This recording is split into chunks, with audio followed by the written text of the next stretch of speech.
আসসালামু আলাইকুম ওয়া রাহমাতুল্লাহি ওয়া বারাকাতুহু। আলহামদুলিল্লাহ। সমস্ত প্রশংসা আল্লাহ সুবহানাহু ওয়া তাআলার জন্য। অতঃপর দরুদ এবং সালাম বর্ষিত হোক আমাদের প্রিয় নবী রাসূলুল্লাহ সাল্লাল্লাহু আলাইহি ওয়াসাল্লামের প্রতি। আমাদের ফরজি আইন কোর্স এর ১৭টি ক্লাস এর আগে কমপ্লিট হয়েছে। আজকে হবে আমাদের শেষ ক্লাস এবং ক্লাসের শেষে আমাদের প্রশ্নোত্তর পর্ব থাকবে।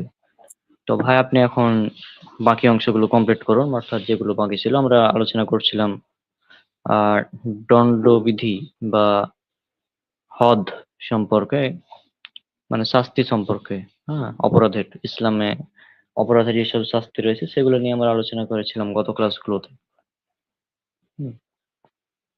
তো ভাই এর একটু ইকো প্রবলেম হচ্ছিল সাউন্ডে, সেজন্য তিনি বাইরে গেছেন। এখন আসছেন আবার, তখন আমরা তাকে এড করে নিচ্ছি। আর আজকে আমাদের লিংক উন্মুক্ত করে দেওয়া আছে। আপনারা যদি দেখেন, আমি লিংকটা আবারও কমেন্টে দিয়ে দিচ্ছি।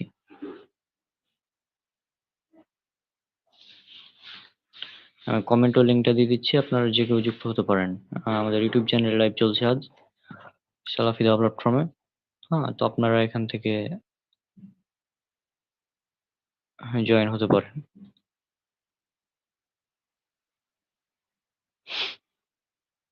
আচ্ছা ভাই কই গেল?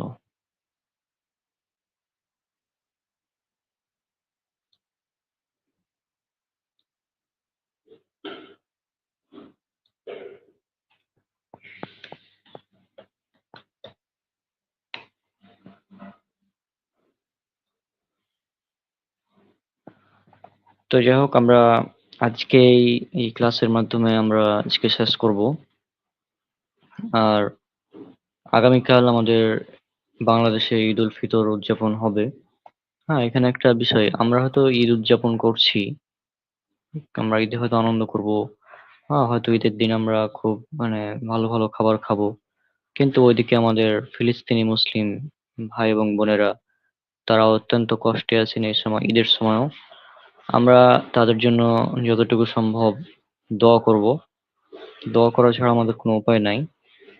আর তাছাড়া যারা ফিলিস্তিনে সাহায্য সহযোগিতা পৌঁছাচ্ছে, যেমন আমাদের আব্দুর রহিম বিন আব্দুর রাজ্জাক ভাই আছেন। হ্যাঁ, তিনি তিনি সৌদি আরব, তিনি মিশরে থাকছেন এবং মিশর থেকে তিনি ফিলিস্তিনে সাহায্য পৌঁছেছেন বেশ কিছু।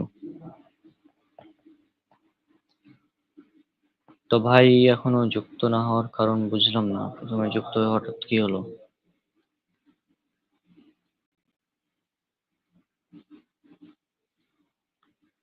এদিকে সাকিব ভাইও নাই। আজকে ইউটিউবে লাইভে আসার কারণ হচ্ছে আমাদের ফেসবুক থেকে আসলে ডিলিট করে দিচ্ছে অটোমেটিক লাইভ 30 দিন পর। এই জন্য আমরা ইউটিউব থেকে লাইভে আসলাম।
রহমতুল্লাহ। হ্যাঁ ভাই, এখন ঠিক আছে? হ্যালো? জি এখন জি এখন সমস্যা নেই, শুনতে পাচ্ছেন? জি, শুনতে পাচ্ছি। আপনি বলতে থাকেন। আল্লাহ, আলহামদুলিল্লাহ রব্বিল আলামিন, আসসালাতু ওয়াসসালামু আলা রাসূলিহিল আমিন ওয়া আলা আলিহি ওয়া সাহবিহি আজমাইন, আম্মা বা'দ। فأعوذ بالله من الشيطان الرجيم، بسم الله الرحمن الرحيم. الحمد لله الذي هدانا لهذا وما كنا لنهتدي لولا أن هدانا الله. প্রশংসা মাত্র আল্লাহর জন্য, দুরূদ ও সালাম বর্ষিত হোক মুহাম্মদুর রাসূলুল্লাহ সাল্লাল্লাহু আলাইহি ওয়াসাল্লামের প্রতি। সম্মানিত দিনী ভাই ও বোনেরা, আমরা ফরজে আইন কোর্স করছিলাম। আজকে আমাদের এই কোর্সের সর্বশেষ এবং সর্ববৃহৎ একটা কোর্স বা ক্লাস। আমি শারীরিকভাবে একটু অসুস্থ, চেষ্টা করবো ইনশাল্লাহ এই কোর্স সম্পর্কে কিছু বলার। আর যদি আল্লাহ তাআলা আমাকে কোনো জ্ঞানের মধ্যে দিয়ে থাকে, জ্ঞান থেকে কিছু আপনাদের সঙ্গে শেয়ার করার। ওমা তৌফিক ইল্লা বিল্লাহ। আল্লাহ আল্লাহ এবং আল্লাহ রাসূল সাল্লাল্লাহু আলাইহি সাল্লাম তারা ইলমের গুরুত্ব সম্পর্কে, ইলমের ফজিলত সম্পর্কে অনেক কথা বলেছেন এবং ইলম না শেখার কারণে ইলম সম্পর্কিত যে দুইটা সূরা ফাতিহার ভিতরে গয়রিল মাগদুবি আলাইহিম ওয়ালাদ-দাল্লিন বলা হয়, এটা দুইটা সম্প্রদায়কে উদ্দেশ্য করা হয়েছে। ভাই একটুখানি মিউট হন ভাই, হ্যাঁ, বলেন। লাইভ কি একটু ই করা যায়? লাইভ বলেন, একটু বলেন। স্থগিত করা যায় মানে? না, লাইভ তো স্থগিত করা যায় না। বলেন আপনি। মানে প্রচন্ড পরিমাণ, মানে প্রচন্ড পরিমাণ মাথায় ব্যথা, কথা আল্লাহ বলতে আল্লাহ অনেক টায়ার্ড ফিল করতেছে আর কি। আচ্ছা। মানে কি হচ্ছে বুঝতে পারতেছি না। বুঝে না বুঝে বলতেছি, এটা আমি নিজে বুঝতে পারতেছি না।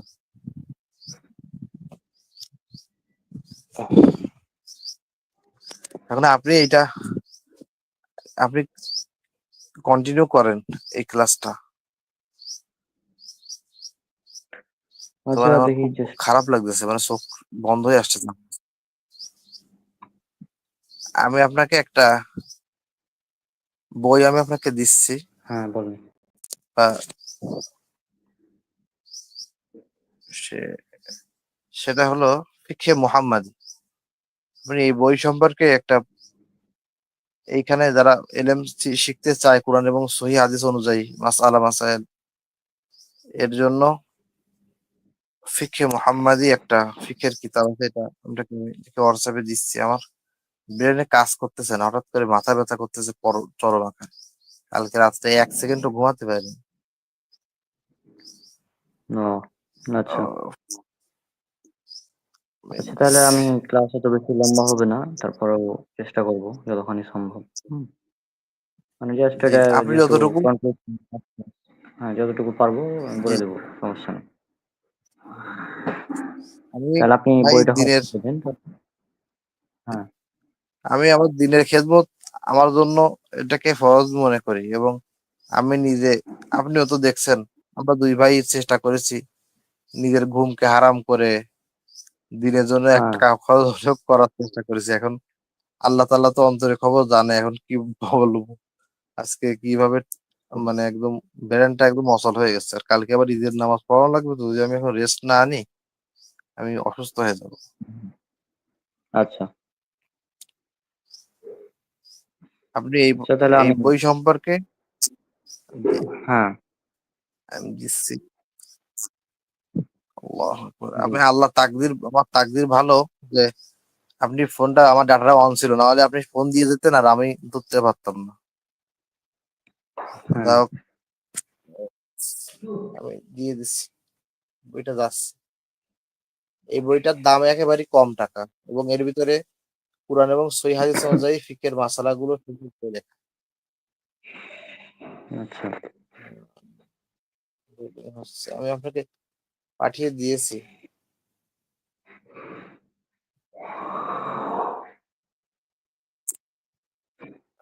হ্যাঁ, অর্ধেক উম, বেশি চলে গেছে। এখনো আসেনি।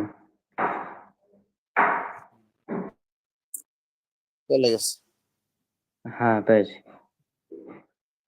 এই এই বই কিছু ফরজে আইন সম্পর্কে এই জ্ঞানের গুরুত্ব এবং এর বিষয়ে কিছু হ্যাঁ, প্রশ্ন হ্যাঁ। উত্তর, যা যা সলাৎ থেকে যেগুলো জরুরি বিষয়গুলো, সিয়ামের মূল বিষয় কি, এগুলো একটু কিছু কিছু বলে আপনি শেষ করে দেন। আর আমার জন্য একটু দোয়া করেন যাতে সুস্থ জি। সুস্থতা ফিল করি, আল্লাহ সুস্থতা দান করে দেয়। আসসালামু আলাইকুম। ওয়ালাইকুম আসসালাম রহমতুল্লাহ।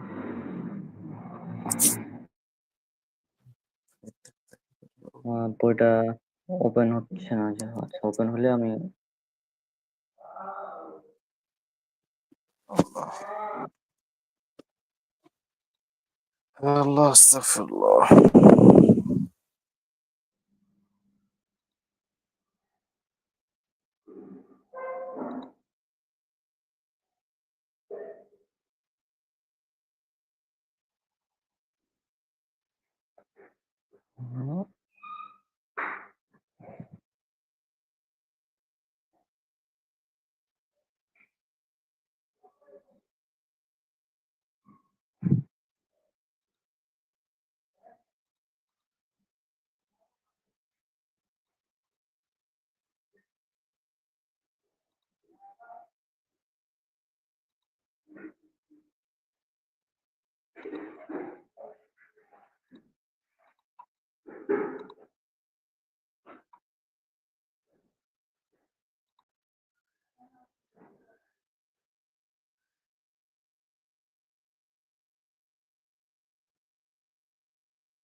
আচ্ছা, তো আপনারা এখন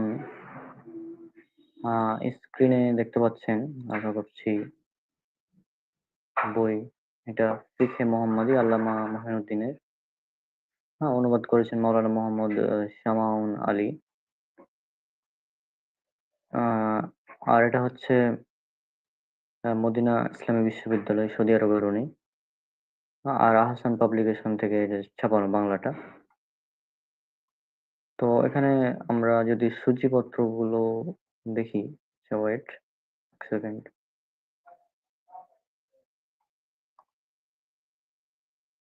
এখানে প্রায় সবগুলোই বিষয় উল্লেখ করা আছে, ফরজ বিষয়গুলো। এখান থেকে ওপেন করলে সমস্যা হচ্ছে।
আচ্ছা, এটা তো ব্যাপক আলোচনার বিষয়। এগুলো সবই আমাদের আলোচনা করা হয়েছে।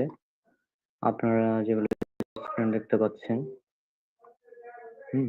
তখন আ আপনারা দেখতে পাচ্ছেন সবই। এখানে পিডিএফটা লোড হতেও সময় লাগছে।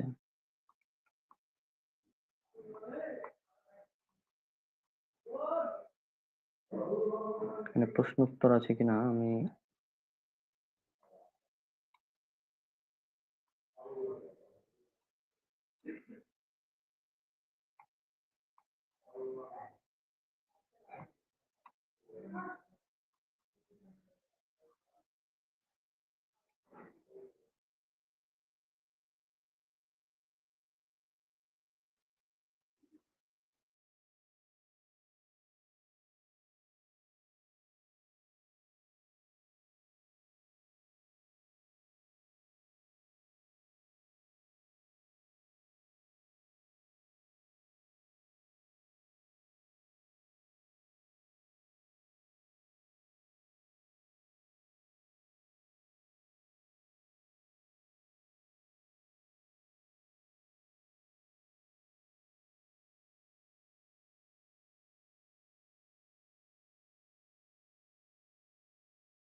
আচ্ছা, আমি এখানে একটা টপিক নিয়ে কথা বলি এখন। যে এখন যেহেতু সিয়াম বা রমজান মাস চলছে, যদিও আজকে আমাদের রমাদান মাস শেষ হতে যাচ্ছে। তো এখানে দেখুন আপনারা বিনা অজরে রোজা ত্যাগ করার বিবরণ। তা বিনা অজরে রোজা ছাড়া তেমনই কুফরি যেমন বিনা অজরে নামাজ ত্যাগ করা কুফরি। হ্যাঁ, শুভে সাদিক হতে সূর্যাস্ত পর্যন্ত খাওয়া পান করা, স্ত্রী সঙ্গম ও বেহুদা কথাবার্তা হতে বিরত থাকার নামই রোজা। আর রোজাদারকে ইফতার করানোর সওয়াব, যে ব্যক্তি কোনো রোজাদারকে ইফতার করাবে এটা তার জন্য গুনাহ মাফ এবং দোজখ হতে নাজাত পাবার কারণ হবে। ইফতার প্রদানকারী রোজাদারের সমান সওয়াবের অধিকারী হবে। এক ঢোক দুধ বা একটি খেজুর দিয়ে ইফতার করালেও এ সওয়াব মিলবে। রাসূলুল্লাহ সাল্লাল্লাহু আলাইহি ওয়াসাল্লাম বলেছেন, যে ব্যক্তি রোজাদারকে পেট ভরে খাওয়াবে আল্লাহ তাআলা কিয়ামতের দিন তাকে আমার হাউজে কাউসার হতে পান করাবেন। সে বেহেশতে প্রবেশ করা পর্যন্ত তৃষ্ণার্ত হবে না।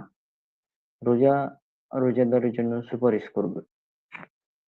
রোজাদারের জন্য সুপারিশ করবে, বলবে, হে প্রভু, আমি একে খাওয়া পান করা আকাঙ্ক্ষিত জিনিস স্ত্রী সঙ্গম ইত্যাদি হতে বিরত রেখেছিলাম, তার ব্যাপারে আমার সুপারিশ কবুল করো। আল্লাহ তাআলা উক্ত সুপারিশ কবুল করবেন। হুম, তো এই হচ্ছে ব্যাপার।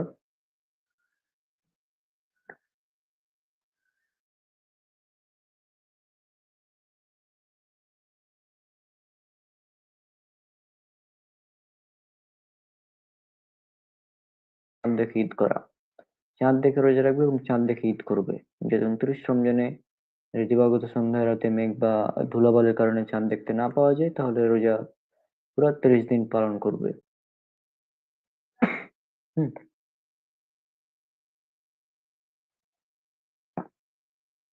রমজানে রোজা রাখার জন্য একজন আদিল মুসলমান সাক্ষ্য যথেষ্ট এবং দুইজন আদিল মুসলমান ঈদের চাঁদ দেখার জন্য সাক্ষ্য দিলে ঈদ করতে হবে।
এখানে কয়েকটি মানে রমজান সম্পর্কে কয়েকটি গুরুত্বপূর্ণ বিষয় আছে রোজা সম্পর্কে। সফরে থাকা অবস্থায় রোজা রাখার বিবরণ। মুসাফির হলে তাকে এই অধিকার দেওয়া হয়েছে যে সে ইচ্ছা করলে রোজা রাখতে পারে, ইচ্ছা করলে নাও রাখতে পারে। হ্যাঁ, ইচ্ছা করলে রাখতে পারে, ইচ্ছা করলে নাও রাখতে পারে। ইচ্ছা করলে কিন্তু রোজা রাখতে কষ্ট হলে রোজা না রাখাই উত্তম। হ্যাঁ? আর এখানে যে মাহমুদুল হোসেন ভাই হচ্ছে আজকে অসুস্থ কিছুটা, ওইজন্য উনি আসতে পারেননি। যিনি ১ম এ কিছুক্ষণ এসেছে আমাকে বললেন যে বই থেকে কিছু গুরুত্বপূর্ণ প্রশ্নের উত্তর আছে, এগুলো আপনি বলে দিন। তো সেইজন্য আমি এটা বের করলাম আসলে। তো ২য় নাম্বার প্রশ্ন এখানে আরেকটা বিষয় আছে, সেটা হচ্ছে যে দুধ পানকারিণী মায়ের বাচ্চা যতদিন দুধ ছাড়া অন্য কোনো খাবার না খায়, ততদিন পর্যন্ত উক্ত মাতার উপর রোজা রাখা ওয়াজিব নয়। হ্যাঁ, রোজা রাখা ওয়াজিব নয়। তদ্রূপ গর্ভ তদ্রূপ গর্ভবতী মহিলার সন্তান প্রসব না করা পর্যন্ত তার উপর রোজা ওয়াজিব নয়। আর এখানে হায়েজ ও নিফাস অবস্থায় মহিলার রোজা রাখার বিবরণ। হায়েজ অবস্থায় এবং নিফাস অবস্থায় সন্তান প্রসবের পর যে রক্তপাত হয় সেটাকে নিফাস বলা হয়। রোজা রাখবে না। পরবর্তীতে এই রোজার কাজা আদায় করবে। বৃদ্ধ লোকের রোজার বিবরণ। যে বৃদ্ধ লোক রোজা রাখতে অসমর্থ সে প্রতিদিন একজন মিসকিনকে খানা খাওয়াবে এবং তার উপর রোজার কাজা ওয়াজিব নয়। মৃতের পক্ষ হতে ওয়ারিসদের রোজা।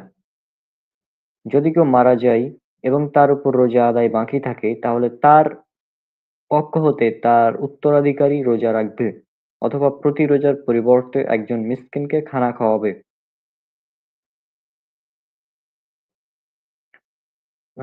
রোজা আর কাজের বিবরণ। যে ব্যক্তি শরী ওজুরের সফর বা অসুখ কারণে রোজা রাখতে পারবে না তার জন্য এই রোজা কাজা আদায় করা ওয়াজিব।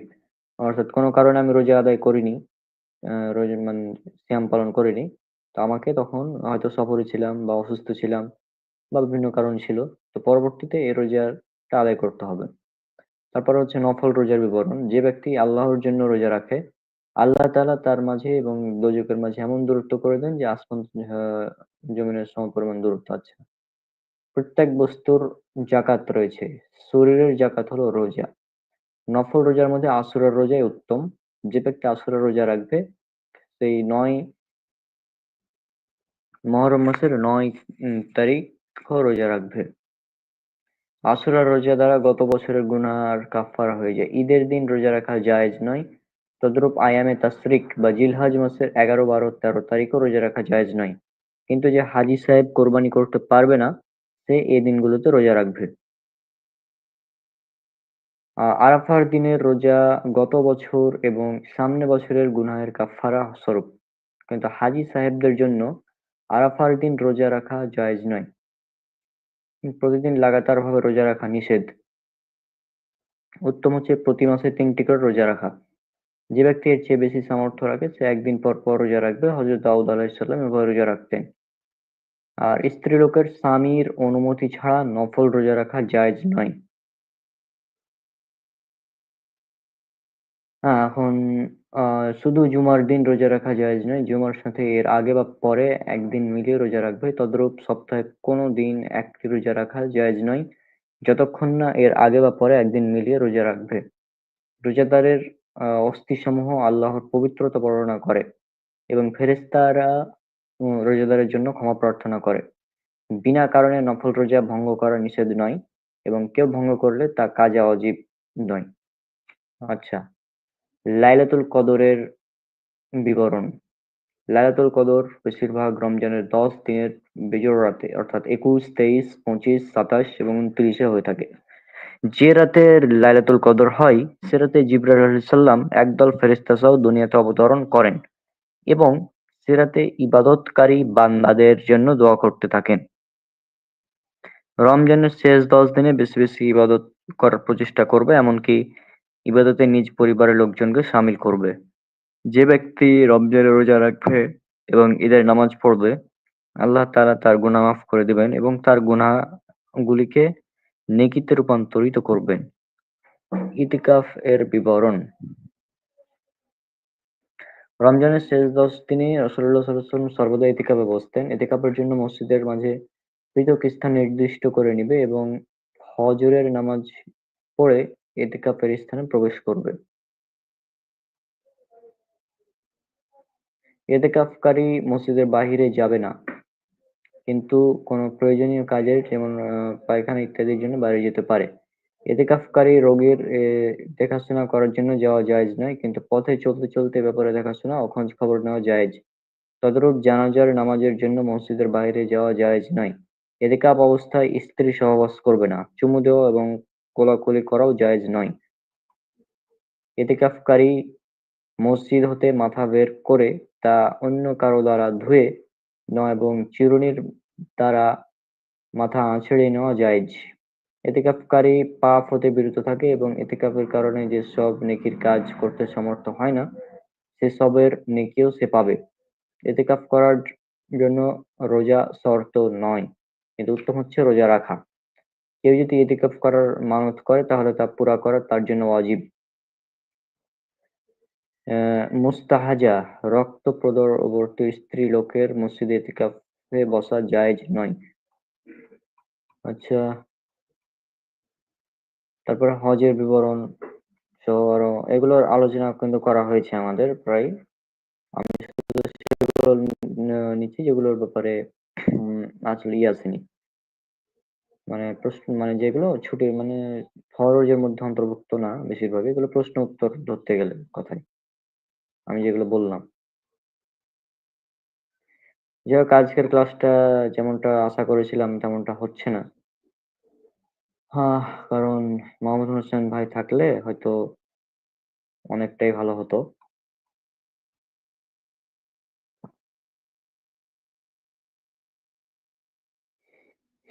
হজ ৩ প্রকার: হজে মুফরাদ, ইফরাদ, হজে তামাত্তু এবং হজে কেরান।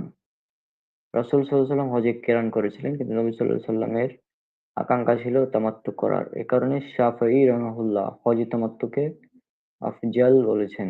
এতে সহজতাও রয়েছে। দীর্ঘদিন পর্যন্ত ইহরাম পরে থাকা খুব কষ্টকর। হজে তামাত্তু করার ইচ্ছা করলে ইয়ালামলাম নামক পর্বতের নিকটবর্তী হলেই গোসল এবং নিয়ত করে ইহরাম বাঁধবে এবং জামা, কুর্তা, পাগড়ি এবং টুপি খুলে ফেলবে।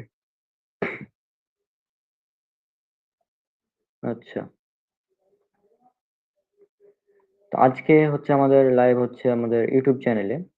আমাদের ইউটিউব চ্যানেল সালাফি দাওয়া প্ল্যাটফর্ম, সেখানে লাইভ হচ্ছে। আপনারা কেউ চাইলে জয়েন হতে পারেন। আপনারা যদি কেউ চান যুক্ত হতে পারেন লাইভে। লিংক দেওয়া আছে, কমেন্টও দেওয়া আছে, ডেসক্রিপশনও দেখতে পারেন। ইউটিউব এমনিতে আমাদের রিচ নাই, তারপরেও চেষ্টা করলাম। তো বেশ কিছু প্রশ্ন ছিল আমাদের, তবে সেগুলোর অ্যান্সার দেওয়া সম্ভব হচ্ছে না যেহেতু মামুনুর হোসেন ভাই নাই। মনে থাকলে হতো।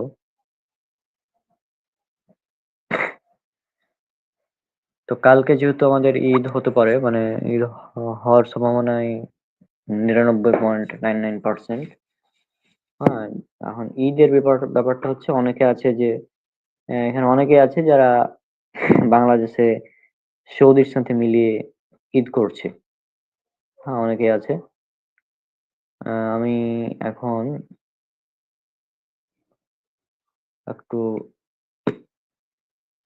ভিডিওতে আসছি যাতে মানে বিষয়টা একটু ক্লিয়ার করি।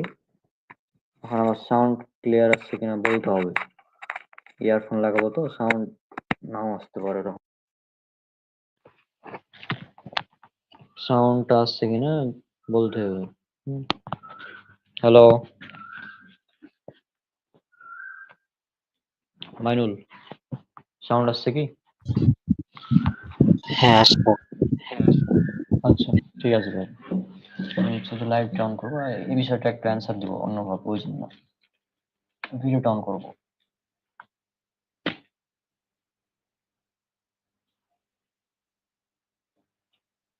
আচ্ছা, এক সেকেন্ড।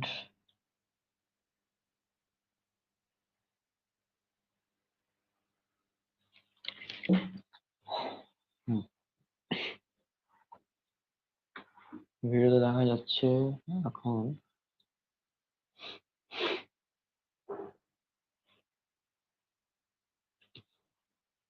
আশা করছি আপনারা দেখতেই পাচ্ছেন। এখন আমি জাস্ট আমাদের সমাজে প্রচলিত আছে যে অনেকেই আছে যারা কি বলবো? আমাদের সমাজে এমন অনেকে আছে যারা আপনার সৌদির সাথে মিলিয়ে মানে ঈদ পালন করছে। আবার সৌদির সাথে মিলিয়ে সিয়াম পালন করছে। অর্থাৎ তাদের কথা হচ্ছে পুরা বিশ্বব্যাপী আমরা একই দিনে সিয়াম পালন করব, একই দিনে ঈদ পালন করব। তাদের কথা হচ্ছে এটা।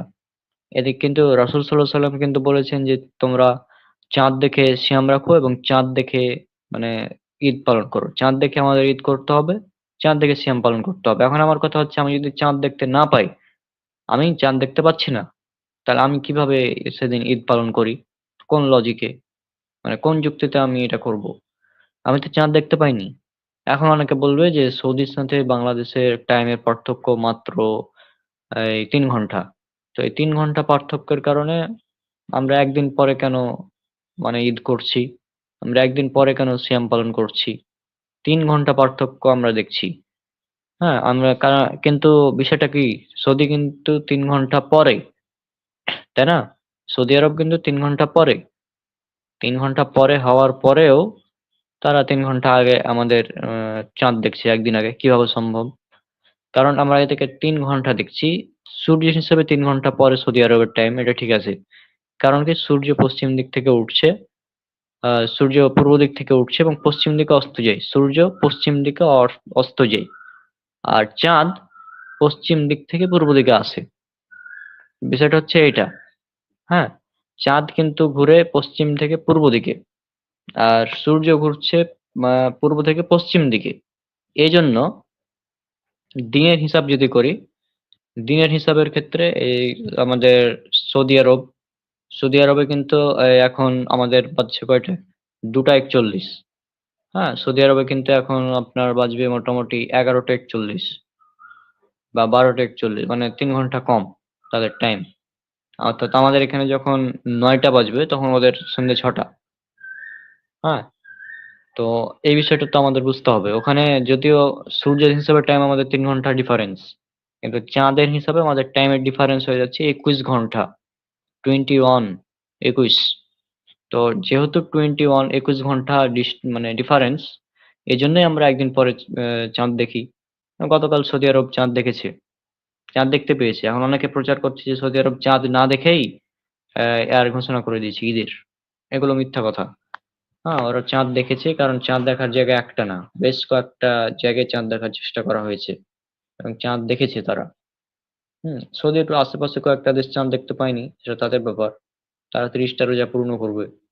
কারণ তারা চাঁদ দেখতে পায়নি। হাদীসে এমনটা বলা হয়েছে যে যদি কোনো মানে মেঘলা আকাশ থাকে বা অন্য কোনো কারণ থাকে, অন্য কোনো কারণে চাঁদ না দেখা যায়, তাহলে ৩০ টি রোজা পূর্ণ করবে। এটা বলা হয়েছে। তো এই কারণে তারা ৩০ টা রোজা পূর্ণ করছে। তো আমরা যদি এখন আজকে চাঁদ দেখতে পাই রাত্রে, মানে সন্ধ্যার পর, ইফতারের পর, তাহলে আমাদের কালকে পরশুদিন সরি কালকে ঈদ। যদি চাঁদ দেখতে না পাই তাহলে আমাদেরও ৩০ টা পূরণ করতে হবে। আর এখানে আরেকটা ব্যাপার আছে যে আমাদের এটা হচ্ছে ঈদ এবং সিয়াম, এটা মূলত রাষ্ট্রীয়ভাবে যেটা নির্দেশনা দেওয়া হয় সে অনুযায়ী আমাদের চলতে হবে। নিজের মন মতো করে আজকে আমরা ঈদ পালন করে নেব এমনটা হবে না। যদি রাষ্ট্র থেকে এরকম ঘোষণা আসে যে আজকে বাংলাদেশে ঈদ হবে, তাহলে আমরা ঈদ পালন করব। যদি বলে যে না আজকে ঈদ পালন করতে হবে না, আগামীকাল সিয়াম হবে, তাহলে আমরা আগামীকাল সিয়াম পালন করব। এটা রাষ্ট্র থেকে যেমন ঘোষণা আসবে তেমনটা আমাদের পালন করতে হবে। এটা এমনই এই ইবাদতটা, ঈদ, এবং এটা সামাজিক ইবাদত এক কথায়। হ্যাঁ? এখন আরেকটা অ্যান্টিভেনাম নিয়ে যান যে তারা বলছে যে পৃথিবীর কোন জায়গায় যদি চাঁদ উঠে তাহলে আমরা সেই খবর পেয়ে যাচ্ছি ইন্টারনেটের মাধ্যমে। তো আমরা এজন্য আমরা সিয়াম পালন করছি। এদিন ঈদ একসাথে পালন করছি। তো সৌদি আরবের সাথে কেন? সৌদি আরবের আগে চাঁদ ওঠে না? সৌদি আরবের আগেও তো বেশ কিছু দেশে চাঁদ ওঠে। আমেরিকাতে চাঁদ ওঠে কোনো বছর সৌদি আরবের আগে। হাদিসে তো উল্লেখ করা আছে যে সহিহ মুসলিমের হাদিসটা যদি আমি বের করি, এই হাদিসটা বের করে যদি পড়ে শুনিয়ে দিই, তাহলে এই নিয়ে বিভ্রান্তি থাকা মানে উচিত নয়। আমি হাদিসটা বের করছি, ওয়েট। এটা হচ্ছে, আমি হাদিস নাম্বারটা বলছি। সহিহ মুসলিম খুলবেন। সহিহ মুসলিম ইন্টারন্যাশনাল নাম্বার হবে 1087। সহিহ মুসলিম 1087।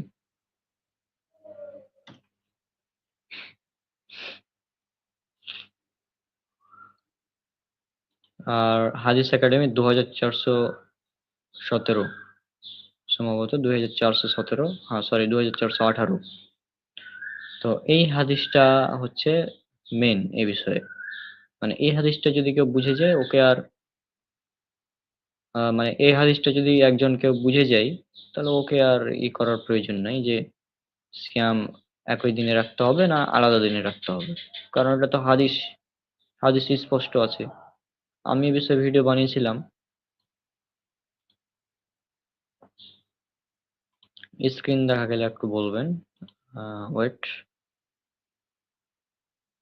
আশা করছি আপনারা স্ক্রিন দেখতে পাচ্ছেন এবার। আপনার হাদিসটা দেখুন, এটা হচ্ছে Sahih Muslim Hadith academy, Kitabus Siyam, book of fasting, রোজা অধ্যায়, 2418 নম্বর হাদিস। হ্যাঁ, 2418 নম্বর হাদিস। আর আন্তর্জাতিক নাম্বার হচ্ছে 1087। পরিচ্ছেদ দেখুন, এই পরিচ্ছেদটা রচনা করেছেন ইমাম আহ, নববী রাহিমাহুল্লাহ, অর্থাৎ সহিহ মুসলিমের যিনি এই, মানে বাব বা পরিচ্ছেদ গুলো রচনা করেছেন।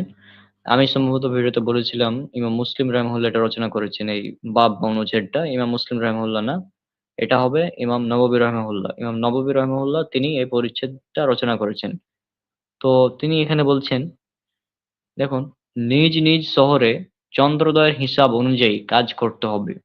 এক শহরের চন্দ্রোদয়ের হুকুম উল্লেখযোগ্য দূরত্বে অবস্থিত অন্য শহরের ক্ষেত্রে প্রযোজ্য নয়। এই বাবটা বা এই পরিচ্ছেদটা এই অনুচ্ছেদটা যদি বুঝেন তাহলেই যথেষ্ট আশা করছি। তারপরেও দেখুন, এখান থেকে হাদিস শুরু হচ্ছে। আহ কুরায়ব রাহিমাহুল্লাহ থেকে বর্ণিত, হারিসের কন্যা উম্মুল ফজল তাকে সিরিয়ায় মুয়াবিয়া রাদিয়াল্লাহু আনহু এর নিকট পাঠালেন। আচ্ছা, বুঝলাম। হারিসের কন্যা উম্মুল ফজল তাকে সিরিয়ায় মুয়াবিয়া রাদিয়াল্লাহু আনহু এর নিকট পাঠালেন। মুয়াবিয়া রাদিয়াল্লাহু আনহু তিনি সাহাবী। আর কুরায়ব রাহিমাহুল্লাহ তিনি একজন তাবেঈ। হ্যাঁ, তাবেঈ মানে যারা সাহাবীর সাক্ষাৎ পেয়েছেন। তো ভালো কথা, তাকে পাঠালেন। তারপর কুরায়ব বললেন, অতঃপর আমি সিরিয়া পৌঁছে তার প্রয়োজনীয় কাজ সমাপন করলাম। অর্থাৎ তিনি সিরিয়া পৌঁছালেন এবং তার যে সব কাজ ছিল তিনি সেগুলো সমাধান করলেন, মানে সম্পন্ন করলেন। আমি সিরিয়ায় থাকাতে রমজান এসে গেল। আমি জুমার রাতে, পয়েন্ট ইট, আমি জুমার রাতে রমজানের চাঁদ দেখতে পেলাম। অতঃপর মদিনায় মাসের শেষ থেকে আমি মদিনায় ফিরে এলাম। এখানে দুটি পয়েন্ট আছে যে তিনি জুমার রাতে রমজানের চাঁদ দেখলেন এবং মাসের শেষ দিকে মদিনায় ফিরে আসলেন। তারপর আহ, যখন মদিনায় তিনি ফিরে আসলেন তখন আব্দুল্লাহ ইবনে আব্বাস রাদিয়াল্লাহু আনহু, তিনিও সাহাবী, তা তাকে সিয়াম বা রোজা সম্পর্কে আলোচনা প্রসঙ্গে আমাদের জিজ্ঞেস করলেন, তুমি কখন চাঁদ দেখেছো? অর্থাৎ আব্দুল্লাহ ইবনে আব্বাস রাদিয়াল্লাহু আনহু তিনি কুরায়বকে জিজ্ঞেস করছেন, তুমি কখন চাঁদ দেখেছো? তিনি বললেন, কুরায়ব বললেন, আমি বললাম, আমি তো জুমার রাতেই চাঁদ দেখেছি। পুনরায় জিজ্ঞেস করলেন, তুমি কি নিজেই দেখেছো? আমি বললাম, হ্যাঁ। অন্য লোকেরাও দেখেছে এবং সিয়াম পালন করেছে? তখন তিনি বললেন, এমনকি মুয়াবিয়া রাদিয়াল্লাহু আনহু সাহাবী, তিনিও সিয়াম পালন করেছেন। তিনি বললেন, আমরা তো শনিবার রাতে চাঁদ দেখেছি। পয়েন্ট ইট। সো মানে মুয়াবিয়া রাদিয়াল্লাহু আনহু তারা শুক্রবার রাতে চাঁদ দেখেছেন। হ্যাঁ, মানে জুমার রাতে, শুক্রবার রাতে। আর ইবনু আব্বাস অর্থাৎ সিরিয়াতে তারা শুক্রবার রাতে চাঁদ দেখছেন। আর ইবনু আব্বাস তারা দেখছেন শনিবার রাতে চাঁদ। হুম। তারপর বলে, আমরা 30টি রোজা রাখবো, অথবা এর আগে যদি চাঁদ দেখতে পাই তখন আমরা ইফতার করব। ইফতার মানে রোজা ভেঙে ফেলা, অর্থাৎ রোজা ভেঙে ফেলা শুধু রোজা না, মানে ঈদ করা এক কথায়। এই ইফতার মানে ঈদ করা এখানে। আমি বললাম, আপনি কি মুআবিয়া রাদিয়াল্লাহু আনহু এর চাঁদ দেখা ও সিয়াম ও রোজা পালন করাকে অর্থাৎ রমজান মাস শুরু হওয়ার জন্য যথেষ্ট মনে করেন না? এখন দেখেন পয়েন্ট। এখানে গুরুত্বপূর্ণ পয়েন্ট। হ্যাঁ? যে এখানে ইবনু আব্বাস রাদিয়াল্লাহু আনহু তিনি একজন সাহাবী। মুআবিয়া রাদিয়াল্লাহু আনহু তিনিও একজন সাহাবী। তো একজন সাহাবী তিনি সিরিয়াতে চাঁদ দেখেছেন আগে। তিনি সিরিয়াতে একদিন আগে চাঁদ দেখে আগে সিয়াম পালন করেছেন। কিন্তু এখানে আরেকজন সাহাবী ইবনু আব্বাস রাদিয়াল্লাহু আনহু তিনি কিন্তু তাকে যখন প্রশ্ন করা হলো যে, "আপনি কি মুআবিয়া রাদিয়াল্লাহু আনহু এর চাঁদ দেখা ও সিয়াম ও রোজা পালন করাকে রমজান মাস শুরু হওয়ার জন্য যথেষ্ট মনে করেন না?" এটাই হচ্ছে মেইন পয়েন্ট আমাদের। তখন তিনি বললেন ইবনু আব্বাস রাদিয়াল্লাহু আনহু তিনি বললেন যে, "না, রাসূলুল্লাহ সাল্লাল্লাহু আলাইহি সাল্লাম আমাদের এভাবেই চাঁদ দেখে সিয়াম ও রোজা পালন করা ও ইফতার করার জন্য নির্দেশ দিয়েছেন।" এটা হচ্ছে main point. Islamic foundation ২৩৯৫, Islamic centre ২৩৯৬। তো আমাদের পয়েন্ট হচ্ছে এই হাদিস থেকে এটাই যে এটা হচ্ছে সাহাবী রাদিয়াল্লাহু আনহু তাদের জামানার ঘটনা এবং এটা সহিহ মুসলিমের হাদিস। এটাকে কেউ জয়ীফ, জাল, ভিত্তিহীন, বানোয়াট বলার কোনো সুযোগ নেই। যেহেতু এটা সহিহ মুসলিমে উল্লেখ করা হয়েছে। এটা একদম সহিহ ঘটনা। এতে কোনো সন্দেহ নেই। এখানে রাসূল সাল্লাল্লাহু আলাইহি সাল্লাম যেটা নির্দেশ করেছেন সেই নির্দেশকে পালন করা হয়েছে শুধুমাত্র। এখন অনেকে বলতে পারেন যে তাহলে ওই যে আরো হাদিসে যে উল্লেখ করা আছে যে আ যখন তোমরা খবর পেয়ে যাবে যে এই ঈদ বা চাঁদ দেখেছে চাঁদ দেখা গেছে এমন খবর যখন পেয়ে যাবে তখন তোমরা সিয়াম পালন করে নিবে। তাও খবর পেয়ে গেলে সিয়াম পালন করব কখন? যখন আমরা আকাশ মেঘলা আছে, আমরা চাঁদ দেখতে পাচ্ছি না। তখন আমরা এটা করব। হ্যাঁ? কিন্তু যদি আমরা চাঁদ দেখতে পাই, আমরা চাঁদ দেখতে পাই, আমরা নিজ দেশে চাঁদ দেখতে পাচ্ছি। সেক্ষেত্রে খবরের প্রয়োজন কি? যখন আমরা খবর পাবো না, অর্থাৎ চাঁদ দেখতে পাবো না, আকাশ মেঘলা থাকার কারণেও, তখন আমরা খবর গ্রহণ করব। অ্যা তাছাড়া তার আগে তো খবর গ্রহণ করার কোনো মানে হয় না। আর খবর কি গ্রহণ করব কি একজন আছে আমেরিকাতে, আর আমি আছি হচ্ছে এই বাংলাদেশে। এখন বাংলাদেশ এবং আমেরিকার মধ্যে পার্থক্য ১২ ঘন্টার। তো আমি যখন সূর্যের টাইমের পার্থক্য ১২ ঘন্টার। আর চাঁদের তো ২৪ ঘন্টা কাছাকাছি হয়ে যাবে। তো আমেরিকাতে আমি খবর পেয়ে গেলাম যে চাঁদ উঠে গেছে। সৌদি আরবে চাঁদ ওঠেনি তখন। তার মানে কি আমি সৌদি আরবের একদিন আগে বাংলাদেশে মানে পালন করব? ঈদ এবং সিয়াম? এটা সম্ভব?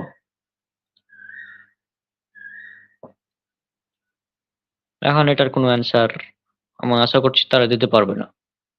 অ্যান্সার নাই তো দিবে কি? তাই না? এখন আমি যে হাদিসটা দেখালাম, এই হাদিসটাই যথেষ্ট তাদের এই যারা একই দিনে ঈদ এবং সিয়াম পালন করছে, একই দিনে ঈদ এবং সিয়াম যারা পালন করছে, আজকে দেখলাম ফেসবুকে বেশ কয়েকটা ঈদের নামাজ পড়ছে অনেকেই। হ্যাঁ? মানে জাস্ট হাস্যকর বিষয়। তারা চাঁদ দেখতে পায়নি। সৌদি আরবে চাঁদ উঠেছে আমরা সিয়াম পালন ঈদ ঈদ করে নিলাম। তো সৌদি আরবের আগে মাঝে মধ্যে কানাডাতেও চাঁদ দেখা যায়। আমেরিকার বা পশ্চিমের দেশগুলো আছে ওগুলোতে আগে চাঁদ দেখা যায়। কারণ চাঁদ তো পশ্চিম দিক থেকে পূর্ব দিকে যায়। হ্যাঁ? তো এই বিষয়গুলো এরা বুঝে না। যারা তো আমি একটা কথা বলি যে এই একই দিনে সারা বিশ্বে একই দিনে ঈদ এবং সিয়াম পালন করা চাঁদ দেখে এটা অসম্ভব। বৈজ্ঞানিকভাবে অসম্ভব। এটা একটা সালাফদের বিরুদ্ধে। সালাফ মানে কি? সালাফ মানে আমাদের পূর্ববর্তীরা। তার মধ্যে ১ম হচ্ছে রাসূল সাল্লাল্লাহু আলাইহি ওয়াসাল্লাম, তারপর সাহাবীগণ। আমি ওই যে ২ জন সাহাবীর ঘটনা দেখালাম। তারা কিন্তু প্রসিদ্ধ সাহাবী। মুআবিয়া রাদিয়াল্লাহু আনহু এবং ইবনে আব্বাস রাদিয়াল্লাহু আনহু ২ জন সাহাবীর ঘটনা দেখালাম। তারা ২ জন সাহাবী। তাদের জামানায় একজন সিরিয়াতে, একজন মদিনাতে। তাদের জামানায় ২ দিনে যদি ঈদ পালন করা যায়, তো তুমি কে? তুমি কে যে আজকে বাংলাদেশে এসে বলছো যে সারা বিশ্বে একই দিনে ঈদ এবং সিয়াম পালন করতে হবে? হু আর ইউ? তারা তো সাহাবী।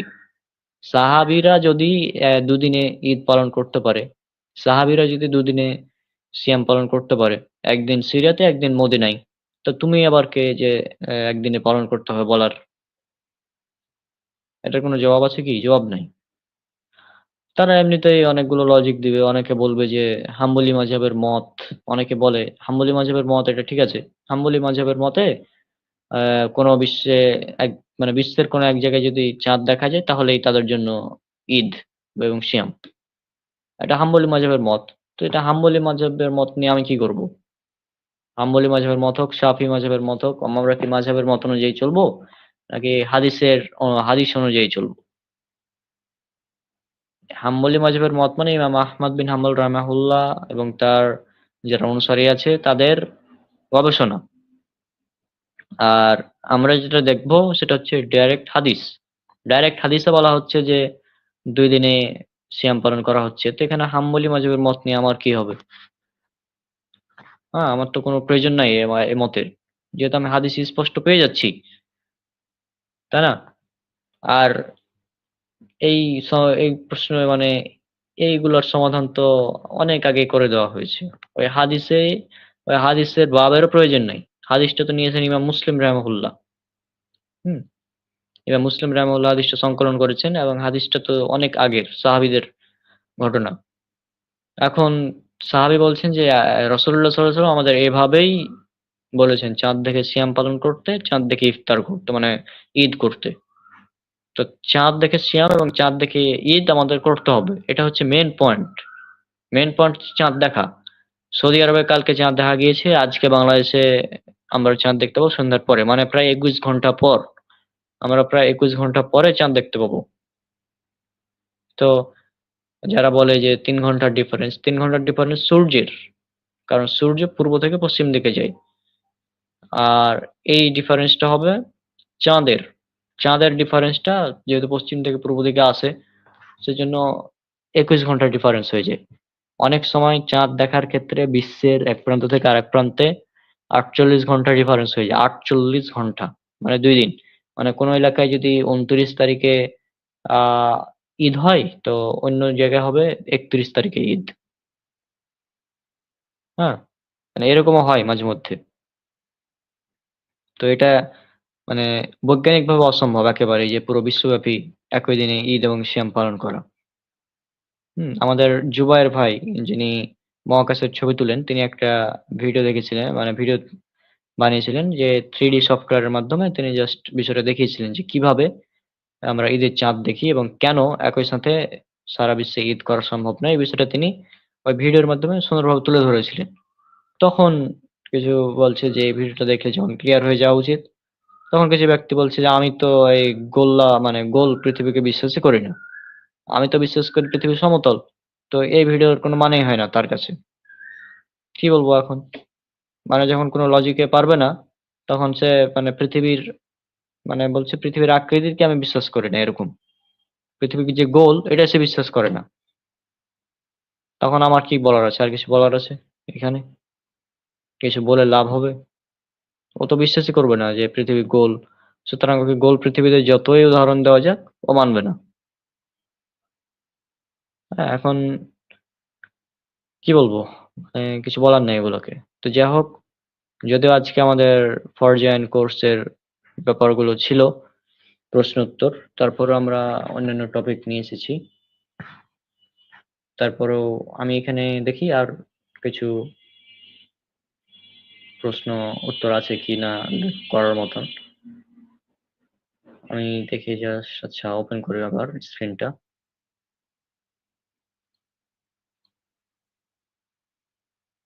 ১ সেকেন্ড।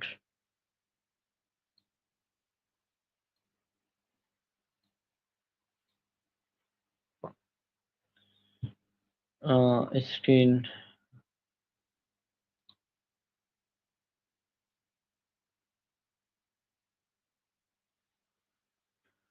আচ্ছা আমি এখানে প্রশ্নগুলো রেডি করছিলাম বেশ কিছু।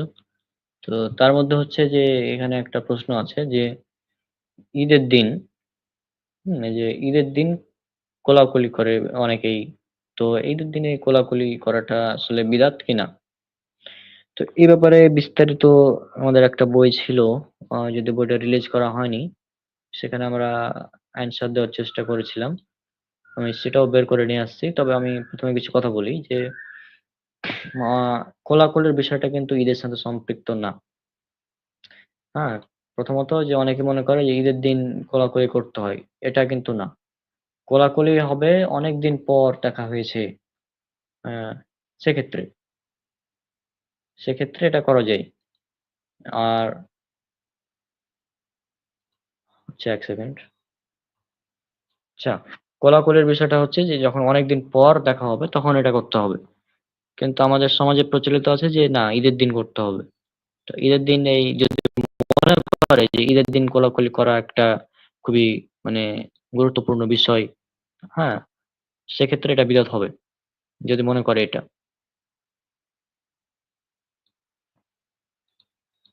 যদি কেউ মনে করে ঈদের দিন কোলাকুলি করা গুরুত্বপূর্ণ, সেক্ষেত্রে এটা বিদআত হয়ে যাবে।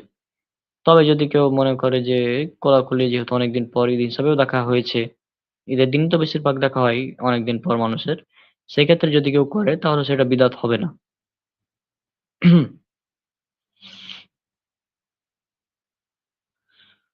আচ্ছা, আমি এখানে ওয়েট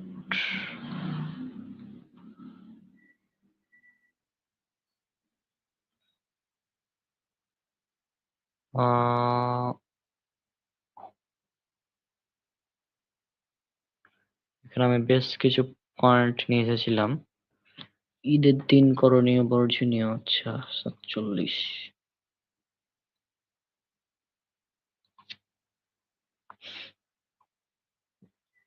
তো আমি এখানে আগে কিছু মূলনীতি বা পয়েন্ট উল্লেখ করি আবারও, তাহলে আপনাদের কাছে ক্লিয়ার হবে। হ্যাঁ। বিদাত জিনিস, বিদাতের উপরে তো আমার বই আছে ডিটেলস, বিদাত কেন বর্জনীয়।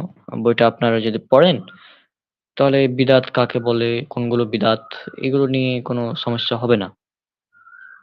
তবে তার জন্য তো বইটা পড়তে হবে।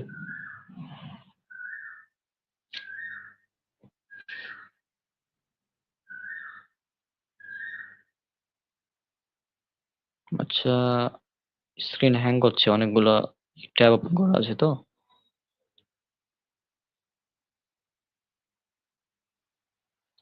স্ক্রিনটা হ্যাং করছে।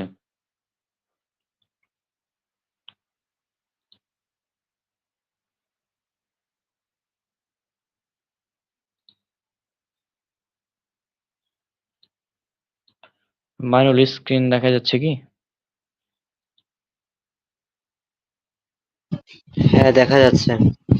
আচ্ছা, তো ওই যে আমাদের একটা বই ছিল, বইটা যদিও কমপ্লিট হয়নি, অনেকদিন ধরে আমরা এটা লিখেছি, সুন্নাত ও বিদআত, আমরা 6 জনে।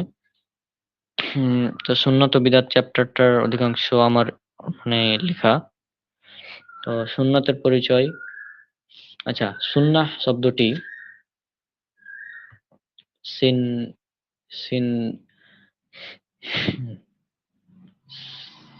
সিন ইয়াসিন এর ক্রিয়ামূল। সুন্নাত শব্দের শাব্দিক বা আবিধানিক অর্থ ছবি, প্রতিচ্ছবি, প্রকৃতি, জীবন পদ্ধতি, কর্মধারা, রীতি, আদর্শ ইত্যাদি। পারিভাষিক সংজ্ঞা। লেখাগুলো হয়তো ছোট হতে পারে, আপনারা দেখে নেবেন ভালোভাবে।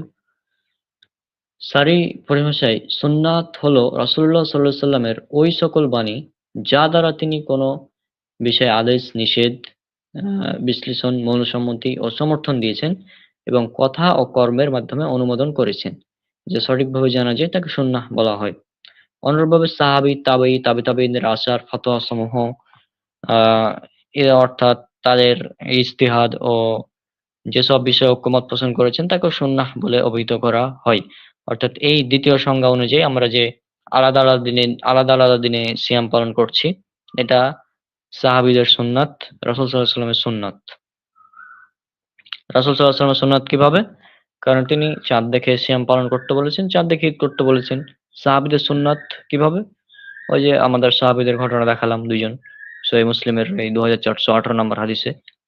তো এইভাবে আমাদের একই দিনে ঈদ এবং একই দিনে সিয়াম পালন করা এটা সাহাবীদের সুন্নাত। সাথে সাথে তাবে তাবেইন যারা, তারাও আছেন, যেমন কুরাইব রাহিমাহুল্লাহ একজন তাবেঈ।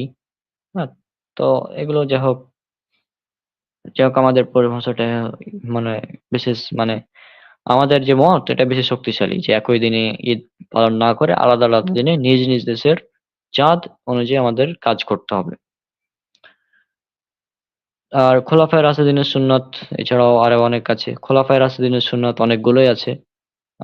অর্থাৎ ৪ জন খলিফা ওমর রাদিয়াল্লাহু আনহু, উমর রাদিয়াল্লাহু আনহু, উসমান রাদিয়াল্লাহু আনহু এবং আলী রাদিয়াল্লাহু আনহু।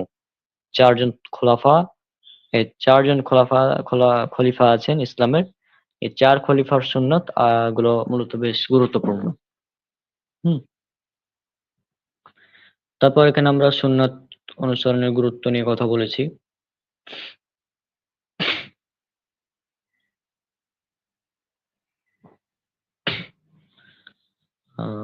আচ্ছা।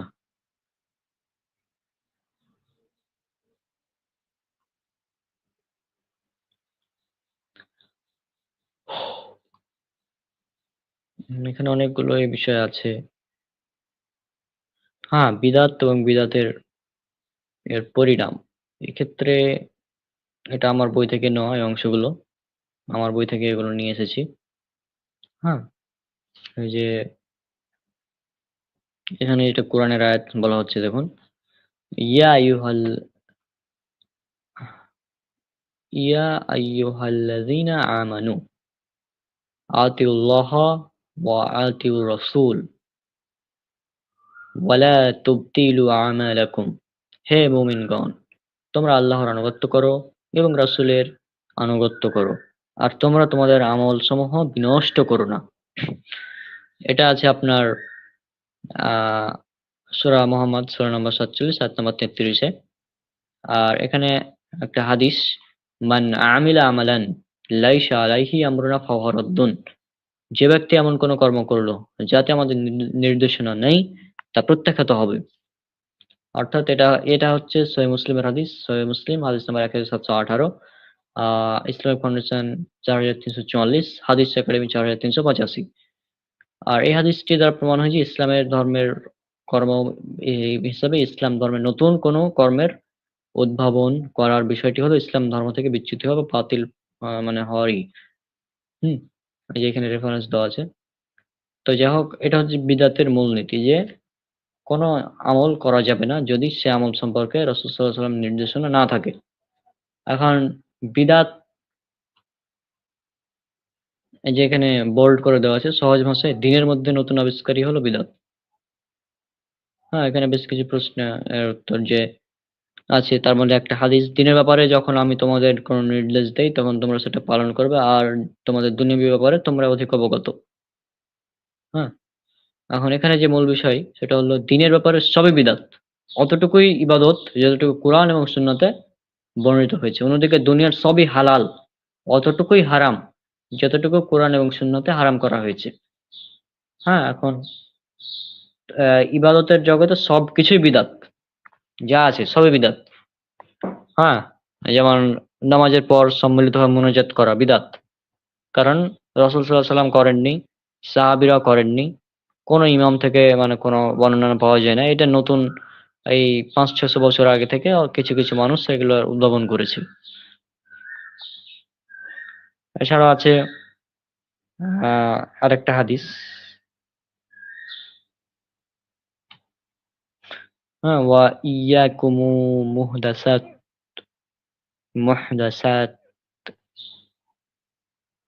হ্যাঁ? ওয়া ইয়াকুম আ ইয়াকুম ওয়া ইয়াকুমু ওয়া মুহদাসাতি আল্লা আলাউ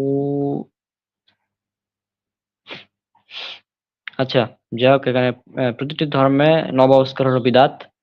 হ্যাঁ? তারপর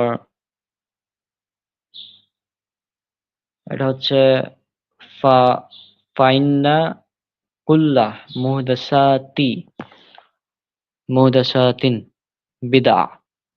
ফাইন্না মানে ফাইন্না, ফাইন্না মানে কি হচ্ছে তাহলে? কারণ প্রতিটি, ফাইন্না কুল্লা মানে কুল্লা মানে প্রতিটি, মুহদাসাতিন মানে নতুন আবিষ্কার, হ্যাঁ? বিদআহ হলো বিদআহ। মানে প্রতিটি নতুন আবিষ্কার হলো বিদআত। ওয়া কুল্লা বিদআতিন দলালা, এবং প্রতিটি বিদআত হলো ভ্রষ্টতা।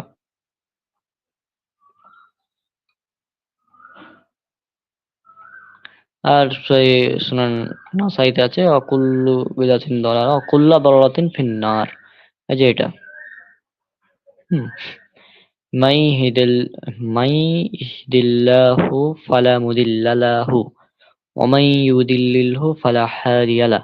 ইন্না আসদাকাল হাদিসি কিতাবুল্লাহ ওয়া আহসানাল হাদি হাদি মুহাম্মাদ ওয়া শাররুল উমুরি মুহদাসাতুহা ওয়া কুল্লা মুহদাসাতিন বিদআহ ওয়া কুল্লা বিদআতিন দালালা ওয়া কুল্লা দালালাতিন ফিন্নার।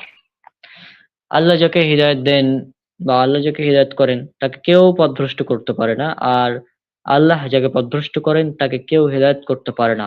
আর নিশ্চয় সর্বোত্তম বাণী আল্লাহর কিতাব অর্থাৎ পবিত্র কোরআন, আর সর্বোত্তম পথ মুহাম্মদ সাল্লাল্লাহু আলাইহি ওয়াসাল্লামের দেখানো পথ। আর সবচেয়ে নিকৃষ্ট হচ্ছে দ্বীনের মধ্যে নতুন আবিষ্কার। দ্বীনের মধ্যে প্রত্যেক নতুন আবিষ্কার হচ্ছে বিদআত। আর প্রত্যেক বিদআত হলো পথভ্রষ্টতা। আর প্রত্যেক পথভ্রষ্টতার পরিণাম হলো জাহান্নাম। হুম। তো বিদআত হচ্ছে সবচেয়ে নিকৃষ্ট বিষয়। কিন্তু বিদআত কিন্তু দেখতে ভালো জিনিস। ভালো লাগে দেখতে। আমরা দোয়া করছি, আ এগুলো বিদআত কেন হবে? অনেকে বলে যে দোয়া করছি তো ভাই, দোয়া করলে সমস্যাটা কোথায়? এখানে শবে বরাত সম্পর্কে যে ইটা আছে সেটার আনসার দেওয়া হয়েছে এখানে। অনেক বিস্তারিত আনসার। তারপর শবে মেরাজ সম্পর্কে। হ্যাঁ, এগুলো আসলে যেগুলো পালন করা হয় বাংলাদেশে এগুলো সবই বিদআত বেশিরভাগই। তারপর ঈদে মিলাদুন্নবী সম্পর্কে ব্যাপক আলোচনা আছে। একদম ব্যাপক বিশাল আলোচনা ঈদে মিলাদুন্নবী সম্পর্কে। শুধু ঈদে মিলাদুন্নবী যে যতগুলো নিয়ে আলোচনা করা হয়েছে আমাদের, হ্যাঁ? এই ঈদে মিলাদুন্নবীর পক্ষে আশা করছি কেউ মানে এটার খণ্ডন করতে পারবে না ইনশাআল্লাহ। চিল্লাচিল্লি করে লাভ নাই। ঈদে মিলাদুন্নবী সম্পর্কে আমার আলোচনা আছে ১ ঘন্টা মতো, একটা ৫২ মিনিটের। ওটা ঈদে মিলাদুন্নবী যখন ট্রেন্ডিং আসবে তখন আমরা সেটাকে আপলোড করব। আর একবার লাইভেও আসবে ইনশাআল্লাহ নেক্সট ইয়ার। নেক্সট ইয়ার মানে এই বছরে আমরা মাঝে মধ্যে লাইভ করব। আমাদের ইউটিউব চ্যানেলেই লাইভটা হবে এখন থেকে। তারা যেসব দলিল দেয় সেগুলো দলিলকে খণ্ডনও করা হয়েছে সুন্দরভাবে। হুম। আমি হচ্ছে খুঁজছি ওই কোলাকুলির বিষয়টা। কারণ সেটা এটার মধ্যে আছে হয়তো।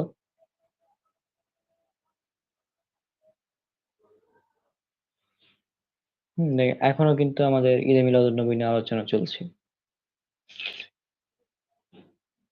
প্রতিটি দলিলকে ধরে, ধরে খণ্ডন করা হয়েছে।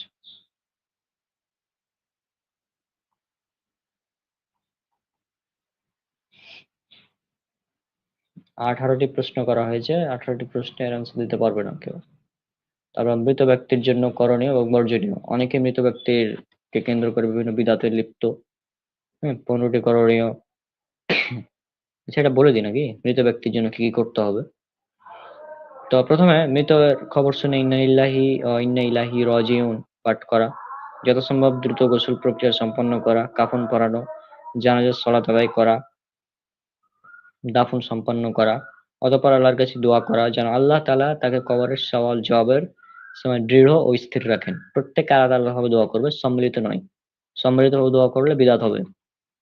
পাশাপাশি তার জন্য আল্লাহর নিকট রহমত, মাগফিরাত ও কবরের আযাব থেকে পরিত্রাণের দোয়া করা, মৃত ব্যক্তির উদ্দেশ্যে দান সদকা করা, মৃত ব্যক্তির ঋণ থাকলে ওসিয়ত বাস্তবায়ন ও ওয়ারিসদের মাঝে বন্টনের আগে তার সম্পদ থেকে ঋণ পরিশোধ করা, তার বৈধ ওসিয়ত বাস্তবায়ন করা। তবে মৃত ব্যক্তি যদি এমন ওসিয়ত করে যা মূলত হারাম বা যা পালন করা কষ্টসাধ্য বা আদৌ সম্ভব নয় বা তাতে ওয়ারিসদের ক্ষয়ক্ষতির আশঙ্কা রয়েছে, তাহলে তা পূরণ করা জরুরি নয়।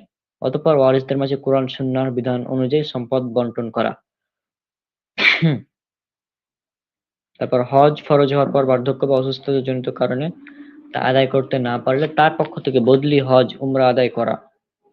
মানত থাকলে পূরণ করা, ফরজ রোজা বাকি থাকলে তার সম্পদ থেকে প্রতিটি রোজার বিনিময়ে একজন মিসকিনকে খাওয়ানো, মতান্তরে ওয়ারিসগণ কর্তৃক রোজা রাখা।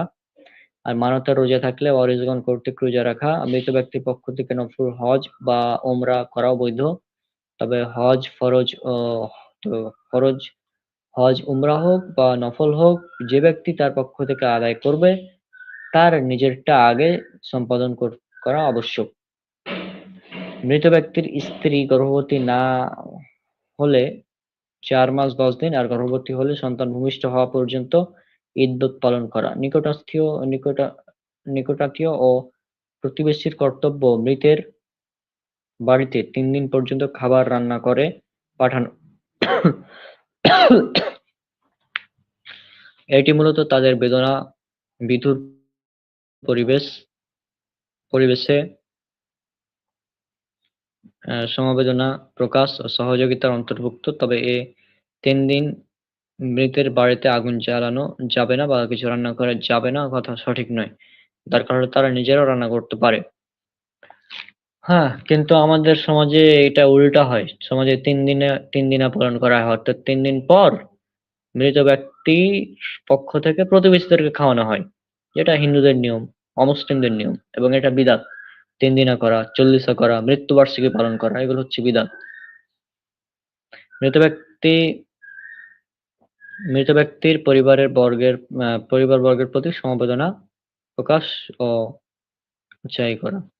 মৃত পিতামাতার প্রতি সন্তানের কর্তব্য সেটা হচ্ছে উম, এটা আপনারা দেখলেন যেগুলো করতে পারবে আমি সংক্ষেপে বলছি। অধিক পরিমাণে তাদের জন্য দোয়া করা। মৃত পিতামাতার জন্য সবচেয়ে বেশি গুরুত্বপূর্ণ উপকারী। অধিক পরিমাণে দোয়া করবে, তাদের পক্ষ থেকে দান সদকা করবে, তাদের পক্ষ থেকে হজ উমরা আদায় করবে। হুম, তারা ঋণ রেখে গেলে ওয়ারিসদের মাঝে পরিত্যক্ত সম্পদ বন্টনের পূর্বে ঋণ পরিশোধ করা।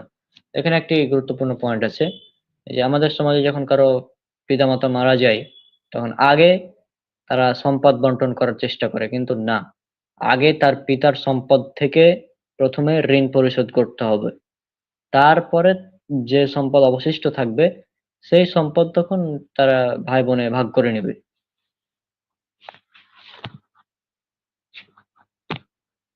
যদি কোনো ওসিয়ত করে যাই এবং তার যদি শরীর সম্মত হয় তাহলে সেটা বাস্তবায়ন করবে।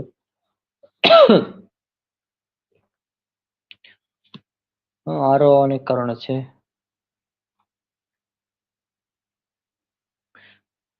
এখানে ডিটেলস অনেক আলোচনা আছে, এগুলো পরে একবার করা যাবে। আজকে 1 ঘন্টা পার হয়ে গেছে লাইভ। হুম।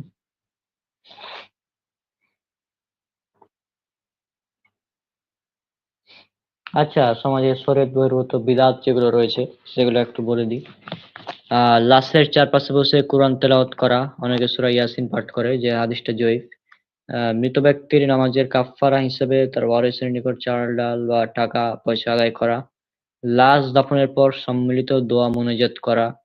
গোসল জানাজা ও দাফন ক্রিয়ার অংশ গ্রহণকারী ব্যক্তিদের নাম লিস্ট করে তৃতীয় দিনে আহ, wait, লিস্ট করে তৃতীয় দিনে বিশেষভাবে তাদের জন্য ভোজ সভার আয়োজন করা, অর্থাৎ 3 দিনা করা।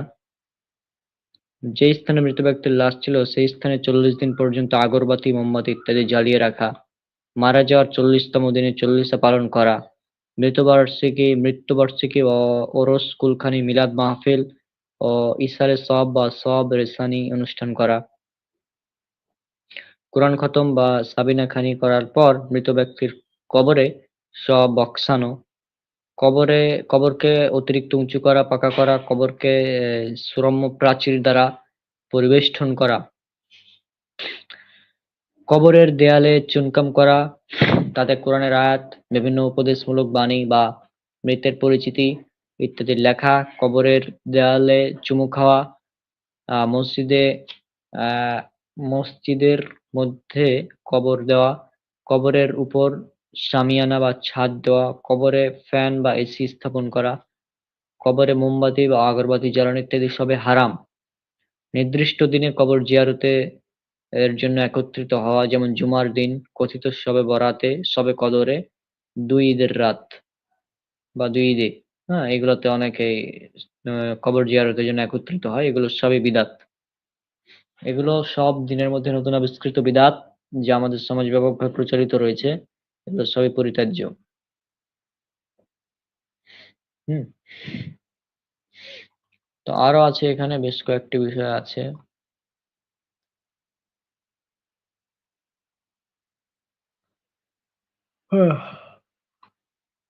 সেখানে অনেকগুলো পয়েন্ট আছে এখানে।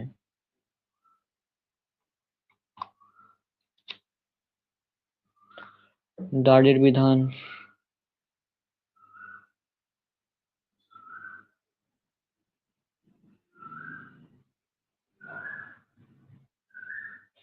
হ্যাঁ, তা এখানে নামাজ সম্পর্কে সুন্দরভাবে আলোচনা করা হয়েছে।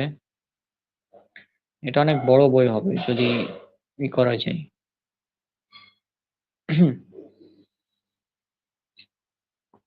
মানে এটা এ টু জেড ইসলামিক মানে যতগুলো আছে।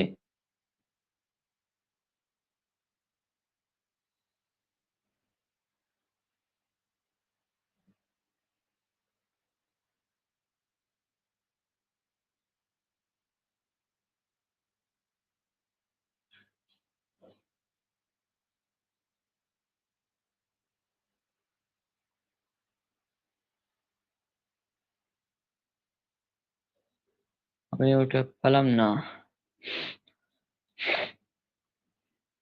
হ্যাঁ, বইটা হচ্ছে এটা।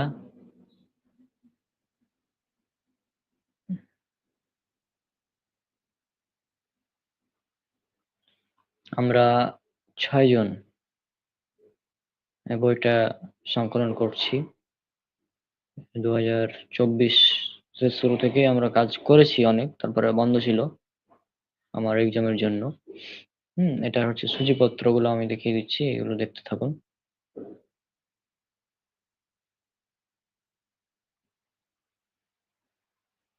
এই যে আল্লাহ কোথায়? আল্লাহ কি নিরাকার? হ্যাঁ? এই বিষয়গুলো নিয়ে ডিটেইলস আলোচনা করা হয়েছে। অনেকেই বিলাল বিন আলীর জবাব ডিটেইলস দেওয়া আছে এখানে এই বইয়ে।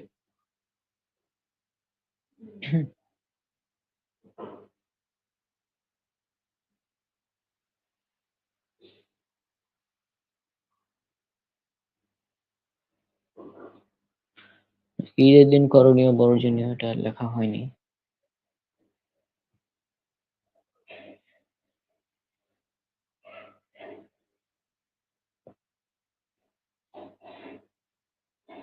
আচ্ছা, পেয়েছি।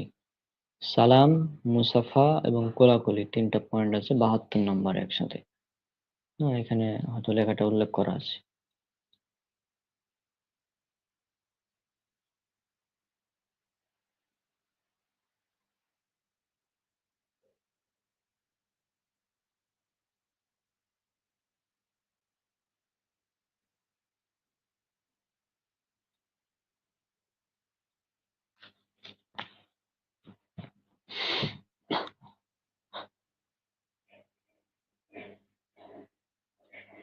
এটা মেবি সালামের চলছে। কোলাকুলির বিষয়টা যেহেতু সামনে ঈদ আসছে এইজন্য এই যে মুসাফা এই যে মুসাফার ব্যাপারটা আমি এখানে আগে উল্লেখ করি। মুসাফা মানে আমরা হ্যান্ডশেক যেটা করি। মুসাফা হলো ২ জনের মুখোমুখি হয়ে নিজ, নিজ ডান হাতের সাথে হাত মিলিয়ে করা। মুসাফা মানে অ্যা করমর্দন নয়। করমর্দন হলো ২ জনের প্রতি আ সম্ভাষণার্থে পরস্পরের হাত ঝাঁকুনি যেটা হ্যান্ডশেক, যাকে ইংরেজিতে হ্যান্ডশেক বলা হয়।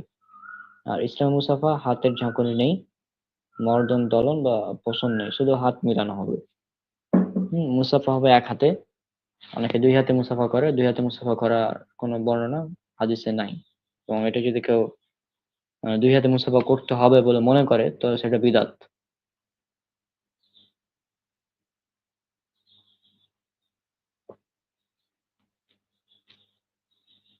মুসাফা মূলত সাক্ষাৎ এবং বিদায়ের সময় করতে হয়।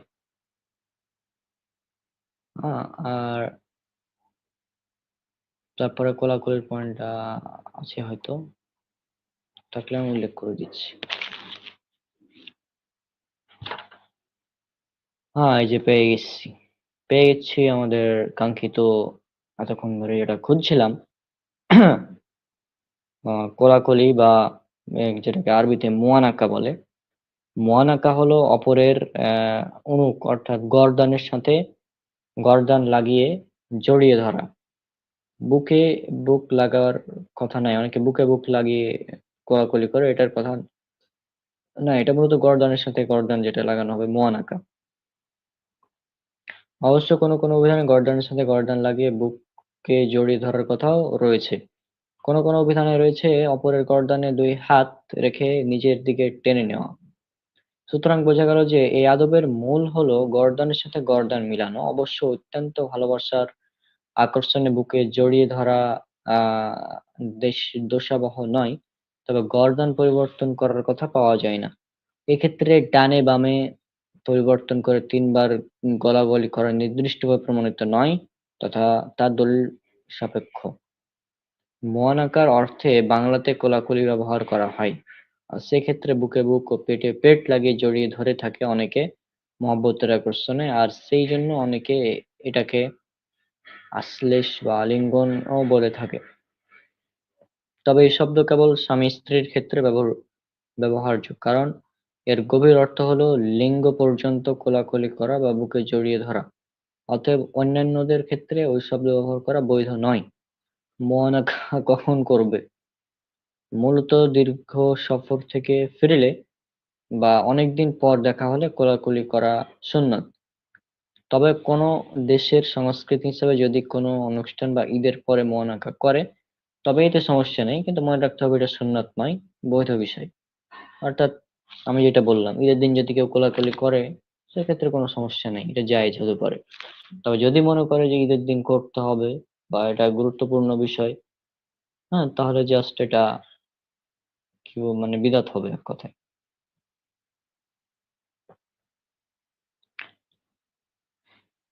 তো আশা করছি আপনারা বিষয়গুলো বুঝতে পেরেছেন। অনেকক্ষণ ধরে আলোচনা করছি।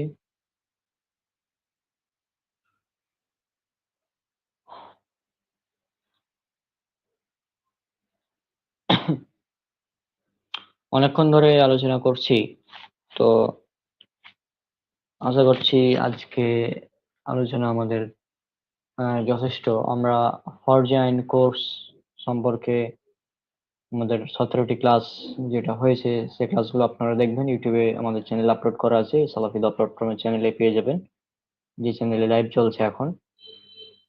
আর আজকে আমরা অনেকক্ষণ হয়ে গেল যেহেতু লাইভ, আমরা বিদায় নিচ্ছি। আর আমরা যেটা চেয়েছিলাম সেক্ষেত্রে প্রশ্ন উত্তর সবগুলো সম্ভব হলো না দেওয়া। আর কেউ যুক্ত হয়নি, যুক্ত হলে হয়তো প্রশ্নের উত্তর দেওয়া যেত, অনেকে যুক্ত হয়নি। আর মাহমুদুল হোসেন ভাই তিনি একটু অসুস্থ, এই জন্য আসতে পারেননি। মানে আজ এসেও তিনি বললেন যে আমি ক্লাসটা নিতে পারছি না আজকে। তো যা হোক, হম, কিছু করার নাই, আজকে আমরা বিদায় নিচ্ছি। আগামীকাল ঈদ, সবাইকে ঈদ উল ফিতরের শুভেচ্ছা। তাকাব্বালাল্লাহু মিন্না ওয়া মিনকুম, ঈদুন মুবারক। ঈদ মুবারক বলাটাও কিন্তু বিদআত নয়, অনেকে মনে করতে পারে ঈদ মুবারক বলাটা হচ্ছে বিদআত। ঈদ মুবারক বলাটা জায়েজ, ঈদ মুবারক বলাটা জায়েজ অর্থাৎ বৈধ। এবং তাকাব্বালাল্লাহু মিন্না ওয়া মিনকুম এটা বলা হচ্ছে সুন্নাত, সাহাবীদের সুন্নাত। তো আমরা এটাই বলবো, যেহেতু আমরা তো জায়েজের চাইতে আমাদের কাছে সুন্নতের মূল্যটা বেশি, সেজন্য আমরা সুন্নাত খুঁজবো, জায়েজ খুঁজে চাইতে আমরা সুন্নাত খুঁজবো। তো আজকে তাহলে আমরা বিদায় নিচ্ছি, দেখা হবে পরবর্তীতে। পরবর্তী লাইভে হয়তো আমরা নাস্তিকদের জবাবে লাইভ করতে পারি মাঝে মধ্যে। আচ্ছা, লাইভ মাঝে মাঝে বন্ধ হয়ে যায়, নেটওয়ার্কের সমস্যা হচ্ছে মেবি। তো পরবর্তী লাইভ আমরা নাস্তিকদের জবাবে করতে পারি। আজকে বিদায় নিচ্ছি, দেখা হবে পরবর্তী লাইভে। সবাই আমাদের জন্য দোয়া করবে। আসসালামু আলাইকুম ওয়া রাহমাতুল্লাহি ওয়া বারাকাতুহু। আচ্ছা মাইনুল, আর কিছু প্রশ্ন ছিল কি তোর? না।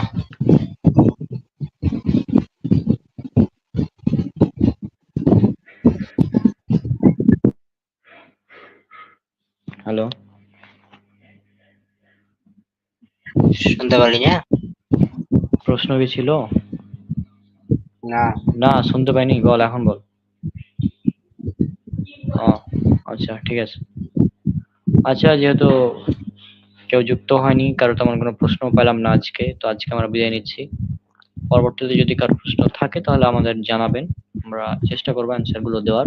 বিশেষ করে নাস্তিক এবং ইসলাম বিরোধীদের পক্ষ থেকে যদি কোনো প্রশ্ন থাকে সেগুলো করবেন, সেগুলোর অ্যান্সার আমি দেওয়ার চেষ্টা করবো ইনশাল্লাহ, এবং আমাদের অনেক ভাইরা আছে এই সালাফি দাওয়াত প্ল্যাটফর্ম টিমের, তারাও দেওয়ার চেষ্টা করবে।